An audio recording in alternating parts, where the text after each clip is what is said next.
Due to the flexible use of mobile devices and the development of telecommunication services, online tools in the learning environment have increased rapidly via video conferencing, chat and forum, online assessment, remote laboratories, or teamwork through the web. A variety of tools can be used to support ODL. Google Classroom, Microsoft Teams, Google Meet, Cisco Webex, and Zoom Meeting are among the common tools used for ODL.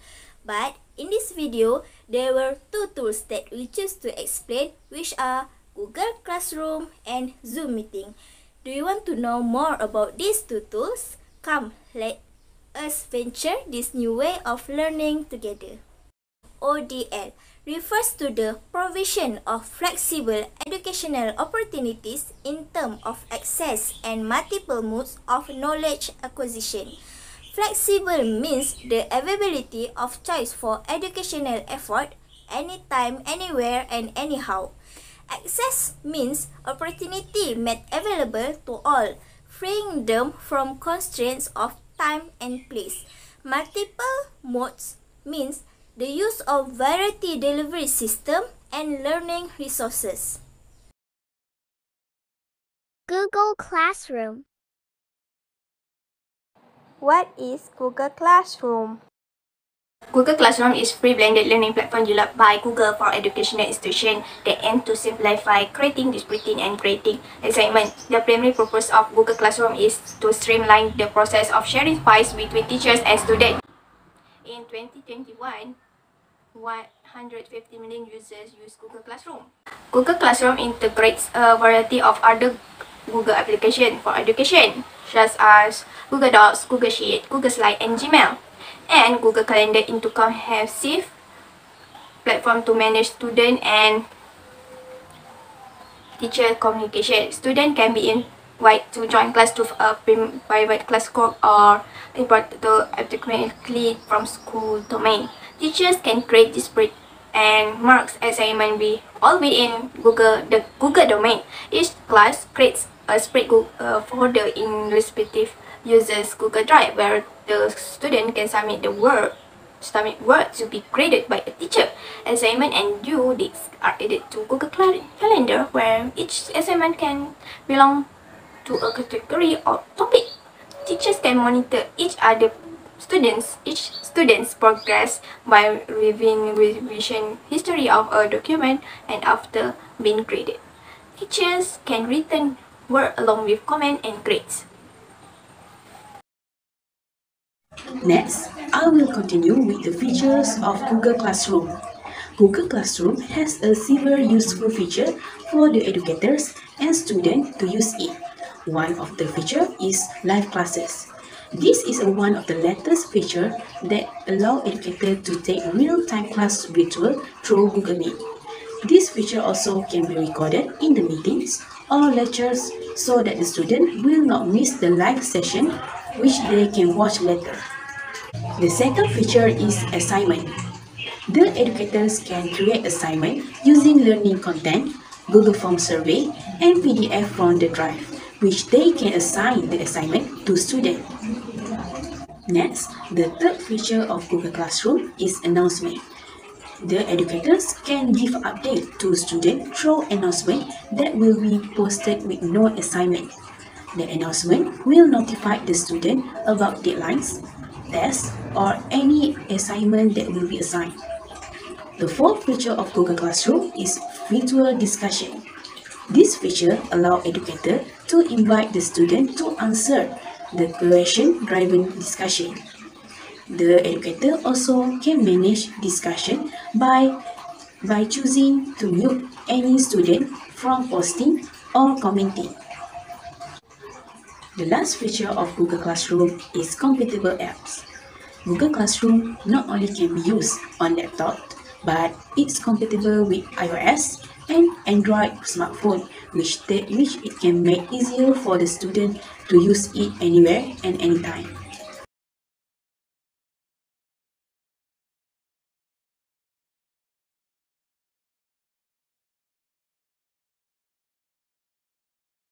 One of the advantages of the Google Classroom is Google Classroom now supports real-time questions and responses, as well as the ability to plan polls ahead of time. Google Classroom is available at any time because it is a web-based learning tool. Its accessibility has allowed students at tertiary level higher institutions to enjoy their learning process more because it allows them to communicate their ideas more comfortably. Finally, this would lead to a rise in learning quality since learners would definitively prove their ideas were seen within a web-based community. Next, teachers and lecturers will find it is very convenient and simple to set up and operate Google Classroom. Students also can self-enroll and the teaching and learning process can begin immediately. Its simplicity makes it easier for both parties to utilize than other more complicated learning management system, LMS. Other than that, Google Classroom is very useful for assignment facilitation and enables for methodical class administration. Class administration has grown more methodical as documents can now be organized according to codes, subjects, and classrooms. As a result, because the materials are properly organized in Google Classroom, the students will find it easy for them to refer on the particular class materials that were provided from their lecturers or educators.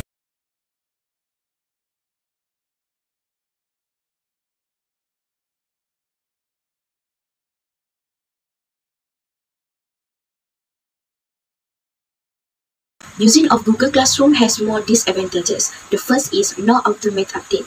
In Google Classroom, an activity feed doesn't update automatically, so learners will need to refresh regularly in order not to miss important announcements from their lecturer. Besides, each user needs their own Google account when using Google Classroom. The nature of Google Classroom is that students need their own Google account in order to participate. Teachers will also need to set up a new account that's solely for educational purpose because using their personal account isn't recommended.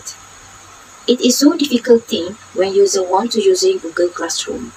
The next is Google Classroom no automate quiz and tests. One of the main reasons that Google Classroom cannot yet fully replace your learning management system is that it doesn't provide automated quiz and tests for students. In general, Google Classroom is more suitable for a planned learning experience than a fully online program.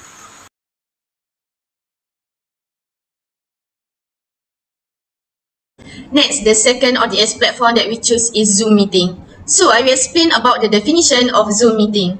Zoom is a cloud-based video communication application that allows users to set up virtual video and audio conferencing, webinars, live chat, screen sharing, and other collaborative capabilities. Zoom also supports Linux, iOS, Windows, and Android platforms. Next, I will also explain about Zoom bombing. What is Zoom bombing? Zoom bombing refers to the unwanted and disruptive intrusion of people into a video conference call. In a typical Zoom bombing incident, a session is hijacked by a user who has gained access to the session without being invited and insert materials that are lewd, obscene, racist, or anti-Semitic in nature, resulting in the session shutting down. Zoom bombing was prevalent at the beginning of 2020 when the COVID pandemic created a boom in session. Now, the company has implemented password protect calls, diminishing unauthorized access. Next, I will explain a bit of information about Zoom Meeting, which is Zoom pricing. Zoom offers 4 pricing tiers. First is Zoom Free. It is about the free version, offers unlimited meetings up to 100 participants on a video call and a 40 minutes maximum group meeting time. Meetings cannot be recorded.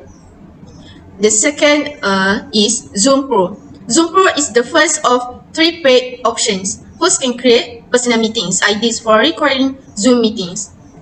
Meetings can be recorded and have a 24 hours maximum group meeting time.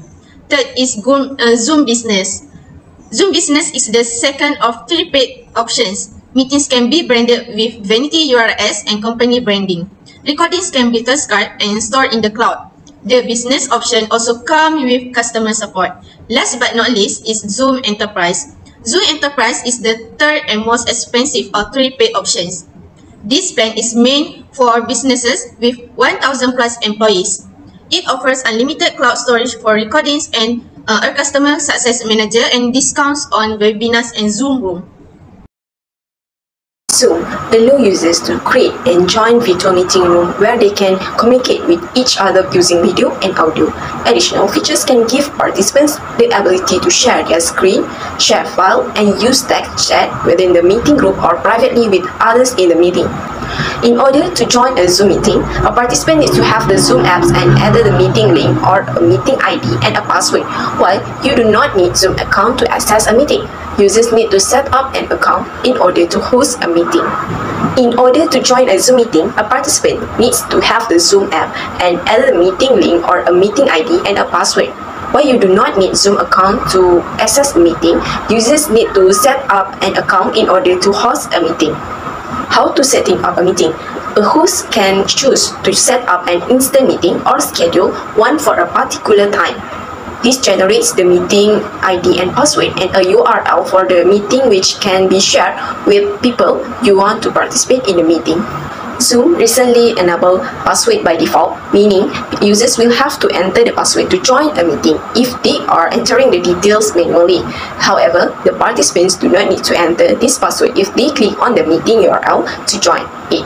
Hosts can manage other settings within their account to allow permission for features such as whether people will be allowed to share their screen or have the ability to have a private chat with others in the meeting.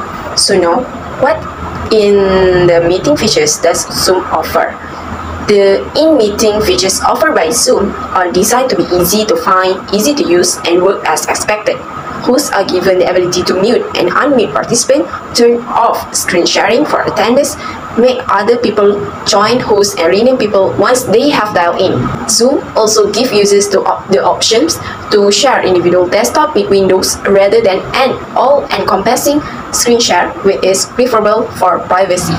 For non-hosts, Zoom offers a plethora of in-meeting participant tools, including a whiteboard, a chat window where you can send messages to the group or individual attendees, a raise hand options that lets the host know if one of the mute participants has a question or a comment, and reactions so meeting attendees can silently comment via of two basic emojis. Other than that, Zoom allows closed captioning for self-conscious users. There are touch up my appearance options, which promises to smooth out the skin tone on your face to present a more polished looking appearance. And if your device has the right graphic hardware, you can set up a custom background image. Zoom has been working in recent months to bolster third-party integrations. Users of AUZAR.ai for Teams and Zoom Pro, for instance, have access to live video meeting notes, which provide meeting participants with live and post-meeting transcripts.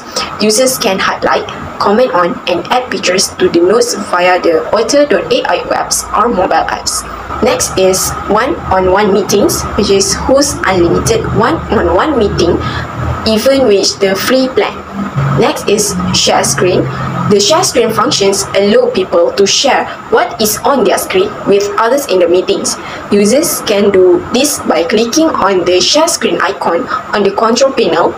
The meeting host has the ability to control access to these functions and allow all users, specific users, or restrict it to hosts only.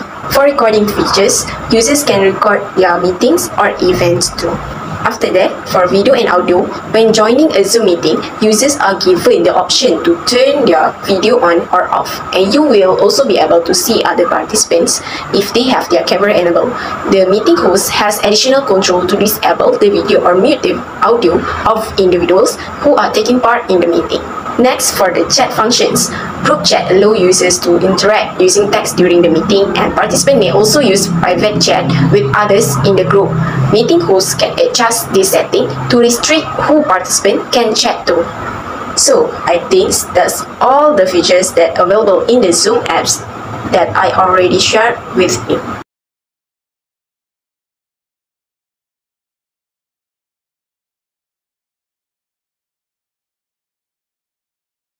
Zoom are widely known to be used for cabinet meetings, webinars, and online lectures as a video conferencing tool. Due to Zoom's wide range of uses, it is important to assess the pros and cons of using Zoom in the classroom. These are the advantages of using Zoom. The first one is annotate screen share. Teachers may require students to show their work live to the classroom for feedback. Zoom's most popular technique to do this is by screen sharing. Students submit PDFs or images of their work solution via video conferencing. The instructor then can screen shares and annotates the work during an online lesson. The next one is Zoom doesn't require sign up and no password. When Zoom session is scheduled, teachers email students the link. After that, students can join Zoom lessons without registered accounts. Teachers can remove password protection to speed up administrative procedures for online classes. This application is handy for managing meetings over 100 guests. The next one is brainstorming whiteboard. Teachers can use Zoom's whiteboard capability to teach online. Zoom's whiteboard offers a pen tool and a text area. Students can collaborate using Zoom's online whiteboard to create a mind map of their learning outcomes or participate in group brainstorming session.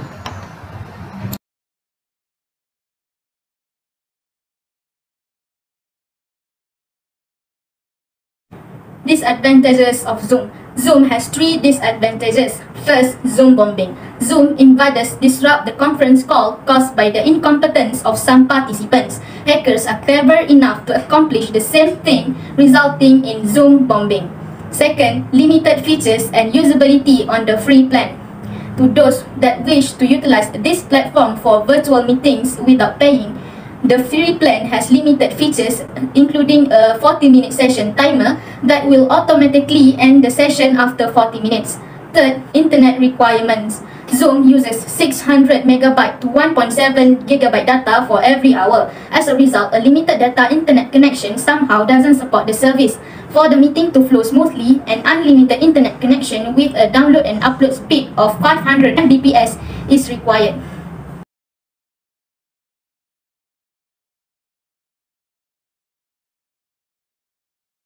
In conclusion, there is no obvious winner for all these 2 ideal devices. These 2 apps are revolutionizing how learning is taking place. Their weaknesses seem to complement each other. Final choice all depend on our own business needs and requirements. Some schools are using both Google Classroom and Zoom for teaching. They are using Zoom's amazing video conferencing features for hosting the online classes. Google Classroom, on the other hand, is used to exchange the necessary documents relating to learning. The utilization of Zoom and Google Classroom in online learning does not eliminate, but restores the principal rules and functions of a conventional face-to-face setting. The use of Zoom represents the function of a classroom with its properties like whiteboard and markers. By utilizing Zoom, the instructor is able to present materials and interact with the students. These activities are as much as similar to what we commonly do in a classical face-to-face setting.